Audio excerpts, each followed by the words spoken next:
Tá pensando em comprar um SUV com tecnologia alemã, bom de dirigir, confortável, na casa dos 340 mil reais? Uma opção é esse carro aqui, Audi Q3 Performance Black, que é a versão de topo. Todos os detalhes do carro você acompanha comigo a partir de agora e roda a vinheta. Se você é novo por aqui, se inscreva no canal da Instacarro, ative o sininho para receber as notificações dos novos vídeos, deixa seu like no vídeo, seu comentário caso você queira falar alguma coisa sobre o carro, caso queira tirar alguma dúvida, ou caso você queira que eu faça avaliação de qualquer outro veículo. Pode ser novo, usado ou seminovo, só deixar nos comentários aí que eu vou tentar fazer essa avaliação para você. Essa geração do Q3 ela foi apresentada no segundo semestre de 2022 e ela traz algumas mudanças importantes aqui no visual. Ele continua sendo um veículo que vem na mesma plataforma de outros modelos como o A3, o A3 Sedan, até em modelos maiores. E aqui o que a gente vai falar aqui de destaque, o visual é que agora ele está bem mais parecido com o Audi SUV, a versão de topo, que é o Q8. Então a gente tem aqui o logo da Audi um pouco maior em destaque, a tradicional grade single frame também está maior, e nessa versão aqui a gente tem preto brilhante contornando toda a grade e os detalhes. Outro detalhe legal de falar é que aqui com relação ao para-choque, agora ele utiliza linhas mais retas, e aqui nessa detalhe aqui da abertura de ar, que na verdade é uma abertura de ar fake. Os faróis aqui são um farol de sistema Full LED, tem um visual bem bonito também, visual parecido, bem parecido com o do A3. De lado, a gente vem com as rodas de 19 polegadas. Na lateral, que é legal falar do design, é as linhas que elas ressaltam a altura do veículo. Então a gente tem essa linha que começa aqui no paralama, que ela faz um pequeno contorno na parte inferior aqui do retrovisor. Então ela dá a ideia de uma elevação nessa área. E a caixa de rodas é bem grande, então ajuda a evidenciar bastante a roda. E essa linha depois ela acompanha a parte lateral e ela sobe novamente aqui na parte traseira, que tem o mesmo efeito. Então você tem olhando de lado, você tem como se fosse uma asa abrindo e elevando essa região.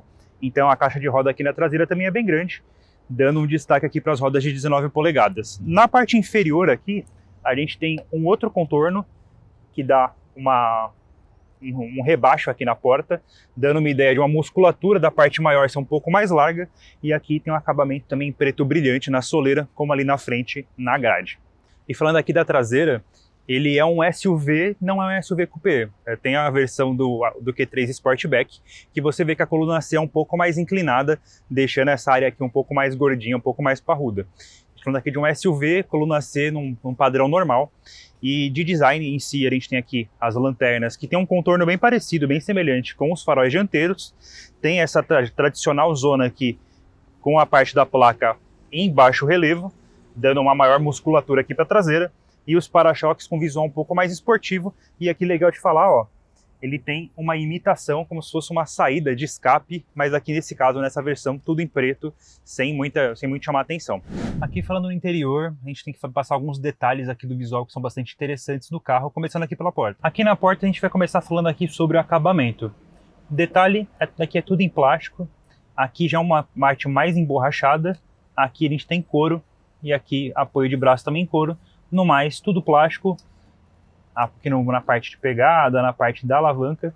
E falando em design, é interessante como essa alavanca de abertura ela tem um visual praticamente invertido. Normalmente as alavancas elas fazem esse sentido, e aqui ela é ao contrário, acompanhando essa linha superior aqui, que dá um visual diferente e até é melhor de pegar quando você vai fazer uma abertura da porta, é mais confortável nesse sentido.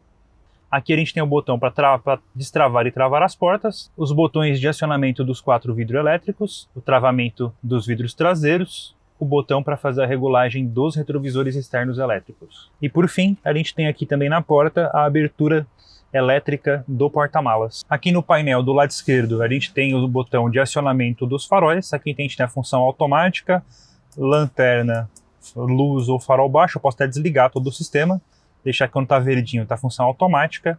Aqui eu tenho o botão de iluminação aqui do sistema do farol de neblina dianteiro, e aqui neblina traseiro. Interessante falar também essa alavanca aqui na parte de baixo aqui da coluna de direção, que é a alavanca de regulagem do piloto automático. Então é por aqui que se faz, seta ele, eu aciono aqui eu controlo a velocidade e aqui aciono ou desaciono o sistema. E também se eu apertar o botão aqui, eu ativo a função de limite de velocidade. Então eu posso programar um exemplo de 50 km por hora com a velocidade máxima e o veículo vai se manter nessa velocidade programada. Aqui com relação ao volante, é legal falar que ele é um volante de visual bem esportivo da Audi, com a base bem reta, ele é mais reto do que tradicionalmente nos outros veículos, e ele é multifuncional com funções bem simples. Então aqui nessa parte superior eu consigo colocar as informações ali no painel de instrumentos dele, que é digital, um painel de 8,8 polegadas. Aqui eu mudo as funções, o que eu consigo visualizar aqui, por exemplo, memória de consumo, uma memória curta que eu programo. Tem aqui, eu posso ouvir as informações aqui do meu celular, eu posso ver o que eu estou ouvindo de música por aqui. E eu também posso, nesse botão, mudar o tipo de visualização. Então aqui eu vou priorizar as informações e deixar menos destacado a informação aqui de RPM e velocidade, vão ficar menorzinhos os relógios ali na direita. Isso que é legal, posso colocar também uma tela resumida em informações, só com os marcadores. E do lado de cá, a gente tem as informações do que eu posso acionar aqui a questão de áudio. Então eu adianto e atraso aqui uma estação de rádio ou uma música e mexo aqui no volume. E na parte superior, comandos de voz e para atender e desligar uma chamada. Nesse botão aqui, quando eu aciono ele, eu faço a programação da atribuição das teclas do volante. Então eu posso combinar algumas teclas, alterar as informações por aqui, é por aqui que eu faço a programação. E como você pode ver, ele também tem aletas aqui atrás do volante, que é por onde eu faço as trocas manuais de marchas. Então eu posso aumentar as marchas por aqui e reduzir por aqui. Isso é interessante, tem uma boa pegada aqui no volante, ele tem um volante tem uma boa largura, tem um bom apoio de mão, e você consegue acionar aqui com a ponta dos dedos tranquilamente. Aqui nessa área central dá pra gente destacar essa central multimídia de 10,25 polegadas. Aqui nela eu tenho as informações do veículo, do que eu consigo ajustar, tem inclusive informações do próprio veículo. Então eu posso fazer o acionamento dos modos de condução por aqui na central multimídia, ou eu posso acionar em botão que fica aqui embaixo. Mas como você pode ver, toda a central multimídia a gente costuma utilizar ela mais com sistema de espelhamento de celulares, mas nesse caso aqui ela tem saída somente USB-C, então eu preciso utilizar, se eu não tiver o cabo, um adaptador como esse, conectar aqui e fazer o espelhamento do celular. A parte boa de tudo isso é que o espelhamento ele é super rápido, ele é super simples, e uma vez que você conectou, você não precisa fazer várias confirmações, confirmou uma vez, está tudo certo, e eu tenho as informações do veículo por aqui. Então eu tenho aqui as informações do Apple CarPlay no caso, e se eu quiser voltar no menu da Audi, eu venho para cá para fazer os demais ajustes. Aqui ele utiliza sistema de ar-condicionado de 2 zonas, onde tanto o motorista quanto o passageiro conseguem programar aqui a temperatura individualmente, da maneira que cada um se sinta mais confortável. Um pouco mais abaixo a gente tem essa peça aqui, que para mim acho que é o principal ponto negativo aqui do design, que ele parece uma adaptação dessa área, onde tem o botão de partida e o botão de controle de volume. Então eu mexo em volume aqui e colocando para o lado aqui eu adianto ou atraso uma música, e apertando eu desligo. O visual aqui para mim não casou com o restante do veículo, deu a impressão de uma adaptação que na minha opinião aqui não foi bem sucedida.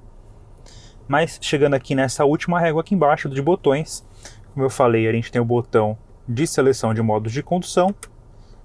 Aqui a gente tem o botão para ligar e desligar o controle de tração, para ligar e desligar o sistema de start-stop, luzes de advertência, sensor de estacionamento e por fim aqui um controle de auxílio em descida. Você programa aqui uma velocidade máxima e o veículo vai descer. Isso aqui é muito bom, principalmente se você estiver numa rua ou numa estrada de terra que esteja muito escorregadia.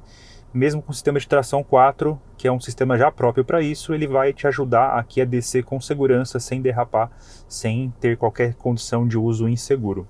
Já aqui, dessa parte de câmbio para trás, o que a gente tem aqui? A alavanca de câmbio aqui, ela é tradicional, então faço acionamento jogando para trás. O que é interessante é que para eu acionar o modo Sport, eu tenho que dar mais um toquinho para trás, aciona a função Sport, e se eu jogar para o lado, aciona a função manual. Então aí eu troco marchas aqui para frente e para trás, ou nas aletas aqui do câmbio. Nessa parte aqui ele é um pouco mais resumido, então a gente tem aqui 2 porta-copos, caberia aqui uma garrafinha pequena, o freio de estacionamento eletrônico com a função Auto Hold aqui, eu posso acionar ou desacionar ela, uma tomadinha 12 volts, e aqui um pequeno apoio de braço, onde eu consigo guardar objetos pequenos, como por exemplo minha carteira, ou um celular também poderia guardar aqui dentro. A gente precisa falar também que a gente tem aqui o teto solar, que ele tem a abertura elétrica da cortina, um teto solar panorâmico.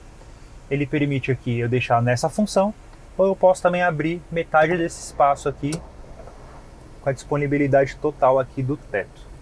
dos passageiros aqui da frente. E por fim, falando do banco aqui, o que é legal é que ele é um banco grande, ele tem um bom apoio, ele é largo, tem um bom apoio lateral, de uma forma que não é desconfortável, e ele tem um acabamento em couro misto, um couro mais liso aqui nas laterais, e um material mais confortável, mais semelhante ao que seria um camurça, um alcântara, nessa região. Na parte da perna, ele tem toda a regulagem elétrica aqui da posição de tanto de altura quanto profundidade e regulagem das costas para os passageiros aqui da frente, só que o apoio aqui, esse apoio da perna, ele tem uma regulagem manual. Não é a forma mais simples de você fazer quando está dirigindo, mas é legal que a gente tenha essa regulagem e permite que você dirija de uma maneira mais confortável. O espaço aqui para quem vai no banco traseiro, ele é bom nesse sentido. Eu tenho espaço aqui para poder mexer as minhas pernas. Eu tenho aqui um bom apoio da região lombar e também tem uma boa altura de um ponto que aqui o apoio de cabeça não atrapalha nas minhas costas. O acabamento aqui é semelhante ao acabamento da frente, mais concentrado aqui em materiais mais duros, e eu tenho aqui uma redinha, um porta-revista tradicional onde eu posso carregar outros objetos. E interessante de falar também é que ele tem saída de ar-condicionado para os passageiros aqui na traseira, então eu posso regular o ar-condicionado aqui para quem está vindo aqui atrás, mas ele não tem uma regulagem de temperatura individual. Então eu tenho a saída aqui para poder me trazer conforto, mas eu dependo bastante da temperatura que é regulada lá na frente. E o que também precisa falar é que aqui o túnel central ele é muito alto. Isso atrapalha principalmente o passageiro que vai aqui no meio. Então, se eu estou numa posição confortável, se eu fosse ficar aqui nessa região, ó, eu mal consigo colocar meu pé, não caberia. Então, talvez andar aqui, talvez somente uma criança, mas andando somente com 2 passageiros fica um espaço bem ok. E ainda a gente tem a possibilidade de converter esse banco, essa posição de encosto de banco, num apoio aqui de braço com porta-copos menores, onde eu posso andar de maneira mais confortável. O porta-malas aqui tem um espaço ótimo, são 530 litros. Você tem aqui a redinha para poder prender a sua carga e o espaço aqui do step na parte inferior, sem ocupar praticamente nada do porta-malas. E o que é melhor, abertura e fechamento elétrico. Esse modelo ele utiliza o motor, o tradicional EA888, utilizado na Audi e na Volkswagen, que é um motor 2.0 turbo com injeção direta e indireta, que gera 231 cavalos e 34,7 de torque. Esse conjunto é calibrado junto com uma transmissão do tipo convencional, automática de 8 marchas. Aqui o que é interessante desse conjunto é que é um motor já tradicional, que todo mundo já conhece, a manutenção é simples e não tem muito segredo. O grande problema nesse carro aqui é que você tem um ótimo desempenho, você tem uma ótima resposta do motor, torque em baixíssima rotação, só que por conta de tudo isso, isso afeta o consumo. E de consumo eu vou mostrar para vocês mais detalhes agora no test drive. Esse conjunto mecânico deixou o Q3 com certeza um carro muito mais esperto, muito mais esportivo assim na condução. Afinal são 231 cavalos.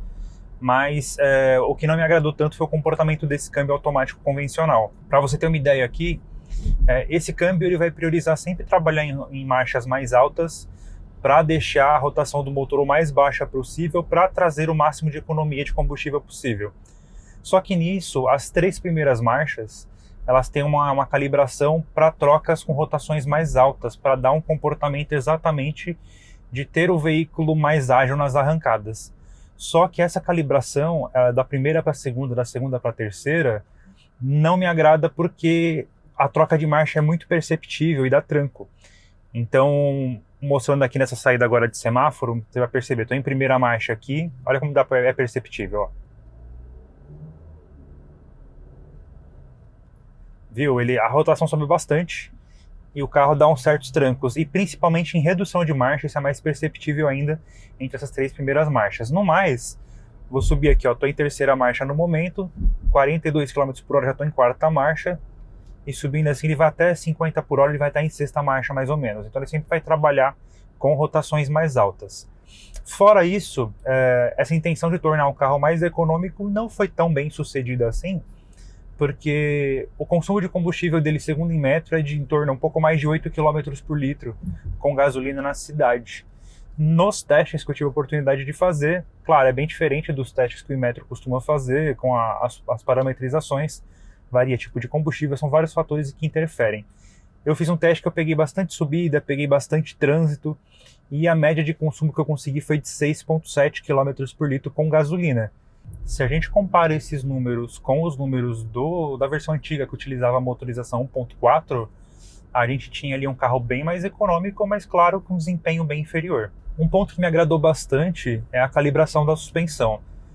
Do que eu tenho de memória, assim, acho que talvez seja um dos Audi que mais me agradou nesse quesito. Ele tem uma calibração que ela é bem macia, ela faz uma boa absorção dos impactos da via e permite que eu ande de uma maneira confortável na cidade e permite que eu ande também de uma maneira mais confortável ainda na estrada.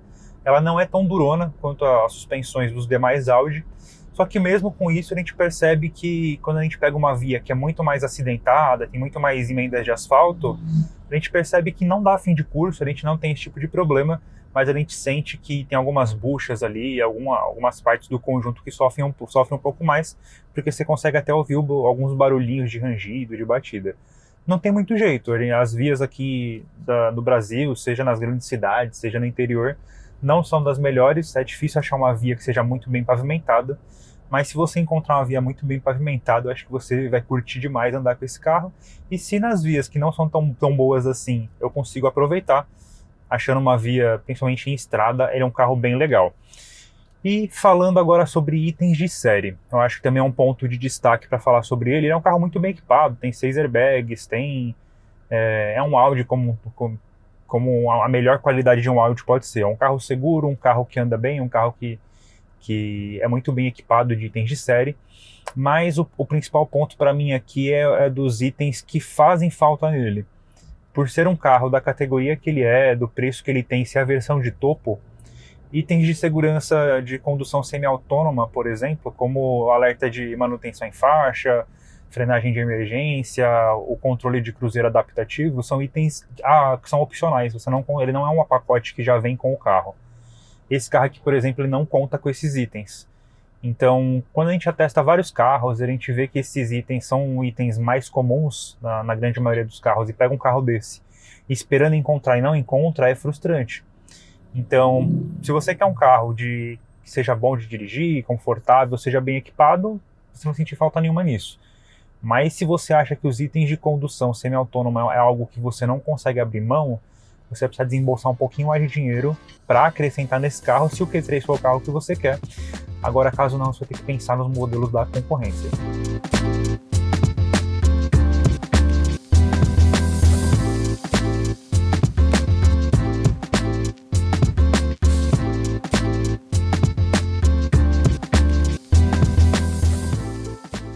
Essa nova geração do Q3 é sem dúvida melhor do que a geração antiga. Ele é um carro que ficou muito gostoso de dirigir, tem uma boa calibração da suspensão, anda muito bem com essa nova motorização 2.0 e não dá para falar que ele não é um carro bonito. De ponto para mim de ressalva do que eu considero para esse carro, eu não gostei tanto assim da calibração do câmbio dele. O câmbio dele para mim tem um comportamento mais agressivo do que eu gostaria. Então eu percebo bastante as trocas de marchas, principalmente nas reduções e nas primeiras marchas, primeira, segunda e terceira marchas. Como ele é um câmbio que tem várias marchas, até 8 marchas, dependendo da condição de uso, você percebe que ele prioriza aumentar as marchas para trazer um maior conforto, mas se você pega esse carro, pega várias subidas em sequência, pega muito trânsito, você vai perceber que esse câmbio ele tem um comportamento de troca de marchas mais incisivo do que você está mais acostumado com outros modelos até da própria Audi. Quem teve um Q3 das gerações antigas ou um outro modelo que tinha transmissão DSG vai achar que a transmissão era muito mais agradável de dirigir, mas a gente sabe que teve vários problemas aí no passado com relação à manutenção. Nesse ponto de manutenção, eu acredito que a gente esteja com uma condição mais fácil, porque é um câmbio automático convencional. Mas, não sei, assim, em questão de dirigibilidade e de conforto, eu gostava mais da antiga geração. Mas e você, por R$230 mil, você compraria esse Audi Q3 Performance Black ou compraria outro modelo? Deixa aí para mim nos comentários e não esqueça, se você quer vender o seu carro, gostou aqui do Q3, venda seu carro na Instacarro. Na Instacarro você vende o seu carro com garantia de dinheiro no bolso e total segurança para você. Então vem para Instacarro.